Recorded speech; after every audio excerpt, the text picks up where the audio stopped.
Dyslexiez un tamm sclérigen. Straful an dyslexiez. Eus pler et an dyslexiez.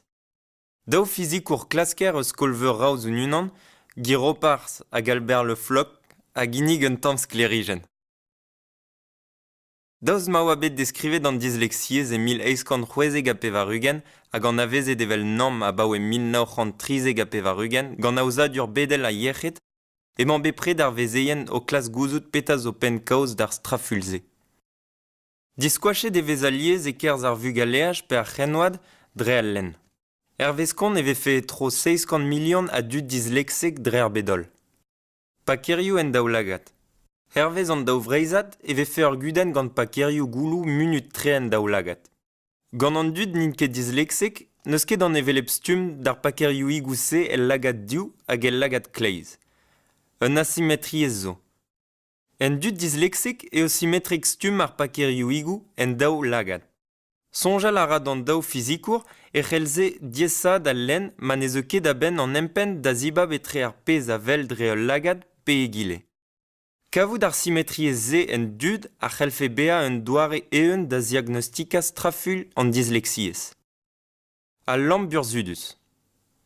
Un eil kraf a bouez zo bet deskrivet gant giropars hag Albert Le Floch.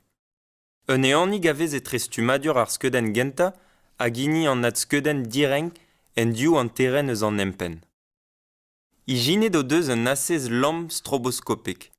Da lavar deo e skin a lamp ze goulou a frappajou. Rever eo an eanou evit na vefen merzet gant an dud dre vraz hag e fedus a walar eo evit chikour tud dysleksek zo. Les anvet ebe d'ar benveg ze a lamp burzudus gant studierien raozounat zo, tizet gant ar straful. Var zu ar parea? Ir evo mar treze an nen c'hoaz. Evit an dao glasker, e c'hell ar studiad en ze kaspellor an aoud e kerver an dyslexiez.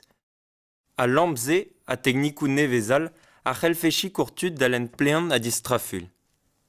En bannet ebe de labourenn klas ropars a Le Floch gelaouen saozneg Proceedings of the Royal Society B.